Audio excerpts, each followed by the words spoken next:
without linear perspective, we don't feel the change or the degree of change that we feel with aerial perspective. So the fact that you change the sizes in linear perspective is going to help with that.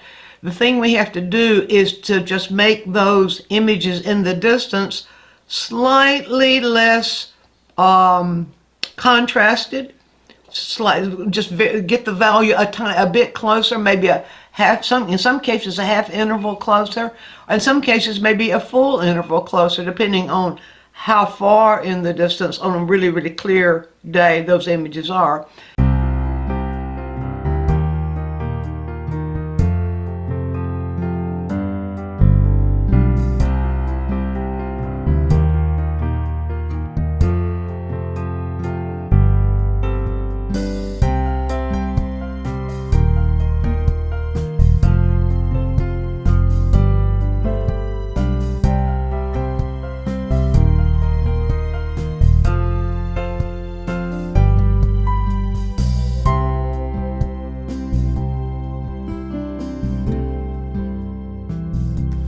Aerial perspective and atmospheric perspective actually mean the same thing. Here's why. Perspective itself is the appearance of things relative to one another as determined by their distance from the viewer in space. Aerial refers to what's happening in the air. Atmosphere refers to the air in any particular place. So in essence, aerial and atmosphere mean the same thing. So aerial and atmospheric perspective refer to all the particles in the air and what those particles are doing to images. Perspective in general refers to how our eyes see images change as they move into the distance. But then we have those two categories of perspective that we should clarify. Now, linear perspective refers to how sizes of things change as they move in the distance. We can see here the post here is this length, but we actually see the post getting smaller as they move in the distance. We assume those are pretty much the same height. And the width of the road, our eyes see the road much wider at the front. As it moves into the distance, a road on the same level will appear to be more narrow, as we see here. We see the trees. See, this tree here feels very short. It only takes up this much space vertically, whereas a tree that might be in the same height range goes way off the screen here, is much taller. We see it much taller. We see the signpost, this signpost much taller than this signpost. So in linear perspective, our eyes see things get smaller as they move into distance. Linear perspective also has to do with the way angles converge as things move into distance, and that is actually about things getting smaller. So we can see here if this line continues and this line continues, those two lines are going to converge in the distance. That has to do with one-point perspective. And then we're accustomed to thinking of two-point perspective. We don't have an example of that on the screen here, but that would be if you were looking at a house from the outside, you're looking at the corner of the house, then the angles of the top of the house and the bottom of the house would converge in two spots, one on one side and one on the other. That's two-point perspective. And then it goes on with three-point perspective, and the third point has to do with how angles will converge vertically when the images are very, very tall. And so those principles of perspective that refer to convergence, where points converge, are also a part of linear perspective. It all has to do with sizes. But aerial perspective has to do with what the atmosphere, what's happening in the atmosphere, causing the degree of value contrast and the degree of color to change. And it always does. And we can see in this as an example with the fog in the air, all those water particles in the air are causing us to see these images as less clear. We have a closer value contrast here. The edges are blurred, and fog does that. When the atmosphere is thick with water or dust particles, it's going to blur the images as we see them going into the distance. And so aerial perspective has to do with that behavior of the atmosphere. Whatever is happening in the atmosphere is going to influence how we see images, or what those images are actually doing as they move into distance in relation to what they're doing up closer to us. So whereas linear perspective is dealing with the things I just pointed out to you, dealing with the different kinds of sizes and how lines converge and how our eyes see things growing smaller and angles coming together as things move into the distance. Aerial perspective does something totally different. Aerial perspective will change the value contrast of the image, it will change the color of the image, and it changes the degree of sharpness of the edges of the image. In other words, it's going to make those images blurred. And as we know, the further we can see into the distance, the less of that image we're going to be able to discern. There reaches a time in distance where the image, because of the atmosphere, the particles in the atmosphere, that image is going to totally disappear. The particles in the atmosphere can vary. There can be particles of water, particles of dust, all kinds of things that can enter into our atmosphere.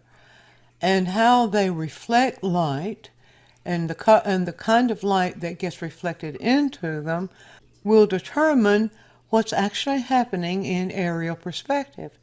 On a clear day, on any clear day, when we can see the light source of the sun, we have really three sources of light, and all three of those are going to affect aerial perspective. Of course, we have the primary source, which is the light itself. We have the secondary light source, which is the color that we see in the skies. And then we have what we call a tertiary light source. Those are the colors that are reflected back from images in the surroundings. So what happens in the atmosphere is that those colors in the vicinity of atmospheric particles, the colors bounce into the atmospheric particles and cause that to affect the colors of whatever images happen to be in the atmosphere itself. So we can see some examples of that right here. When we look at the buildings on the left-hand side here, you notice that they seem to be more the color of the sky above it. But then if you look at the buildings on the right-hand side, you see they seem to be picking up more of the color of the trees, the fall trees. Because the fall trees are so strong, all that color of the fall trees have so many particles of color bouncing back off them, or the rays of light bouncing back off them, they are actually bouncing onto the buildings, and that then changes the color. Let's analyze this simpler scene here, and let me show you how that works. First, let's move the picture over just a bit and give ourselves some space to work in. Now, I'm going to sample some areas here in the very distance, a little bit closer to us, and then much closer to us. And this is what I get. This area I took from right here. This area I took from right here. And this area I took from right here. So see, I've progressively taken images that are very distant and then progressively coming a little closer to us. Now, I'm going to take away the image so I can have some space to work in. Now let's pull the color reader over and put it about right here. If you're not familiar with the color reader, let me briefly explain what it shows us. This area shows us value, only value. This little indicator right here moves around. It's showing us decreased saturation right here, and as it moves closer in here, it increases the saturation of whatever hue and value of that hue we're reading. And then as it moves in this direction, it shows us the hue itself and how we can change the hue from one hue to another. So that's how the reader works. Now, let's read. This tool right here will read whatever color I put it on. So I'm going to put it right in here. Now remember, this is the distant part. So we'll just put that little tool maybe about right in here. Now one thing I want you to notice, that here in this section, notice how the section is cooler at the top and gets warmer as we go to the bottom. So let's read the sky color first.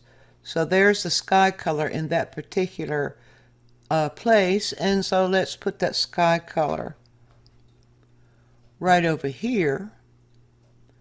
Now there's the sky color. Now let's bring it down and let's read just this part right here. Now you see this reads in this value range right here, and it reads the intensity very, very lowly saturated. Not much hue showing there at all. And it's actually showing that more in that greenish range, but it doesn't feel greenish to us as we look at it. So let's just look at what it's doing and look at the color we got. That color is right here. That's the color I read right in this section here. Now let's come down and let's read it a little bit further.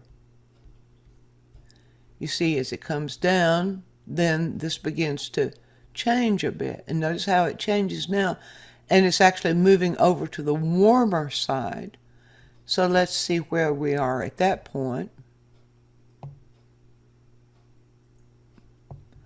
And then let's bring it on down and read closer to the ground. And you see it gets even a little bit warmer as it gets closer to the Earth's surface here. A little bit warmer, but not that significant. Now look at the range that we have here of changes of that area. And if we were there, we would see it as gray. We would think we see it as gray. But when we interpret that, we interpret it according to what the color of the sky is doing to that area. And we can see that the color of the sky is influencing the top of the trees more so than it is further down. So that's what's happening to the color there. We might even interpret the color of the road or whatever that ground is there as reflecting back into this area here. It's the atmospheric particles that are picking up that color and that are filtering what we're seeing, filtering the actual color of the stuff in the distance and causing us to see it, or causing the camera to pick it up this way.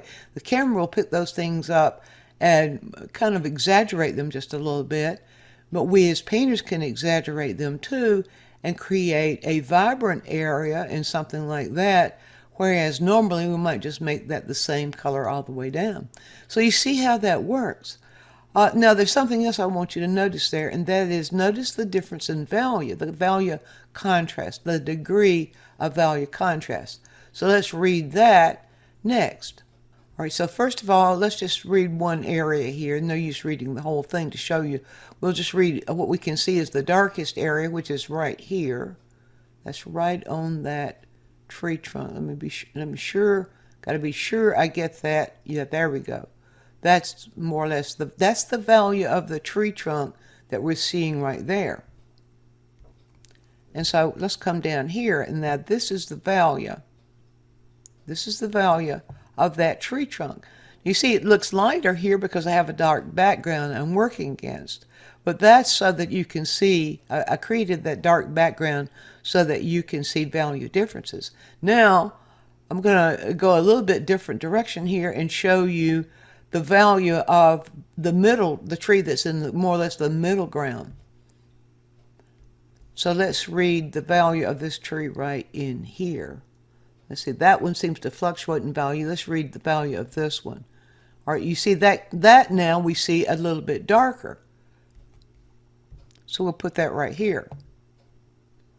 And now we can see more of the color in it. Not only does it turn a little darker, it's also warmer in hue. Or, yes, I would say warmer in hue. We see there. Now let's look at the one that's closer to us. And I'm sampling the darkest part that I can see. All these do fluctuate in value. This portion of the tree is higher up, as you can see, right here. And you see at some points it goes this dark.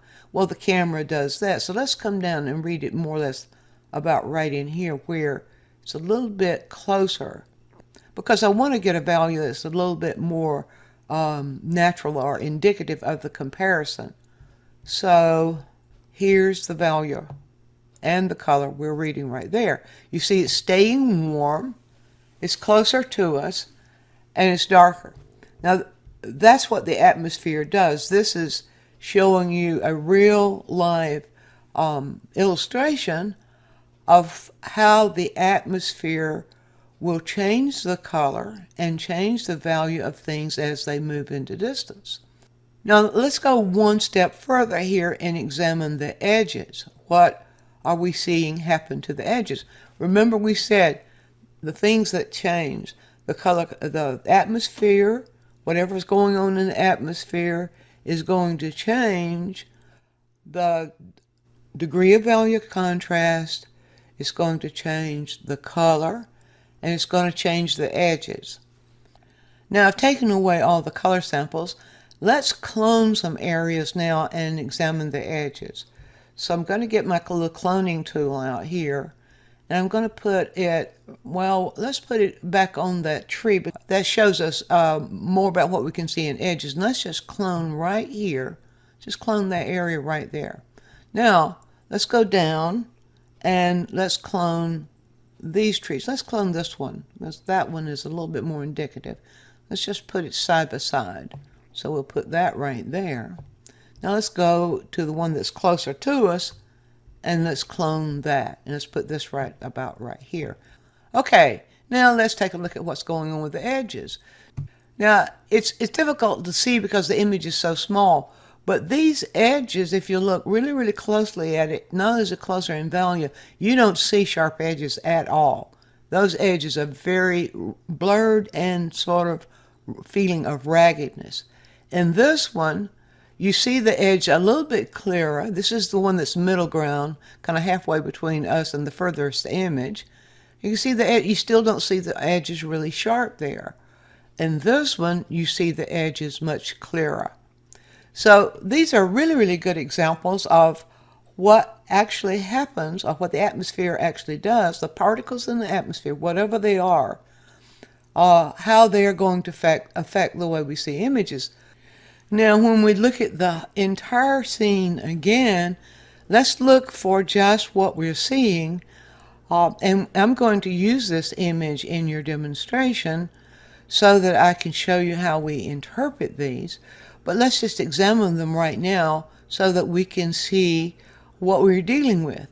Now, I want to point out one thing, and that is, on a really, really clear day, the images are going to feel sharper and they're not going to have quite so much change because the atmosphere doesn't have the thickness of particles that actually cause images to change. When the atmosphere is thicker with particles, those things become more evident. So our task as artists then is to look at the individual things that are happening and to interpret those. So what we'll be looking for, we'll be looking for the sharpness of edges, such as we see the images up close are sharper in edges, and then we see those edges get a little bit less sharp as they go into distance. And then we move over to different kinds of images over here, and we see they almost totally lose their definition as they get further back. Now look at the sky. We have an overcast sky, so the atmosphere is somewhat thick.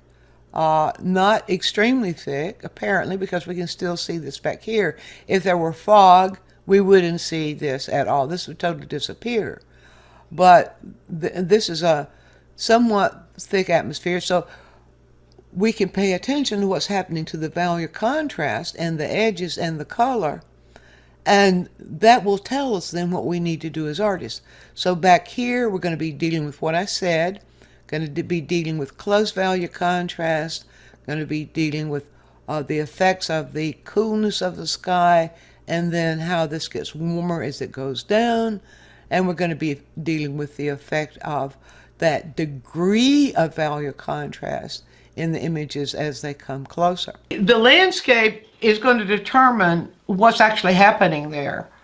Okay. It's a combination of, it's an aerial perspective, it's a combination of what's actually in the landscape and then the thickness of the atmosphere. And so if the atmosphere is really thick, like I showed you in the one with the buildings, there was it was relatively clear, but the sun's behind us, and there was enough there were enough particles in the atmosphere there to cause that color from those trees to bounce right back onto those buildings, and to cause the color of the sky on the other side to bounce back into those buildings. So, see, that is a different landscape situation than the one with the river or the creek or whatever that is. Where, because the atmosphere is thicker, we don't have any color in the sky there. We had a total overcast, but there was enough coolness there that the tops of the trees feel cooler because the atmosphere of the sky is closer to them. And then when the ground comes into play, the atmosphere is thick enough that it's picking up the particles of color from the ground, and there probably is that was late fall, early winter. Most of the foliage is already gone, but there might be some residue of fall color still in the air that might have been faded that I didn't even think about when I was doing the video. But anyway, there was still from the ground, there are color particles. The atmosphere is picking up those color particles. Color is uncontrollable. It's going to reflect back into whatever is in the atmosphere. And the thicker the particles are, the more color is going to be reflecting back into the atmosphere. Be sure and view all of our quick tips. And while you're doing so, subscribe to the channel, click on the bell so you'll always get a notice when we produce a new quick tip, which is every week. And if you have a question, leave it in the comments section and we'll make a quick tip for you. Also, take a trip over to DianneMize.com where I have full-length lessons, downloads, DVDs, lots of other stuff there, some free stuff for you. And while you're there, you can subscribe to the newsletter, and that way you'll always be informed every time we do something new.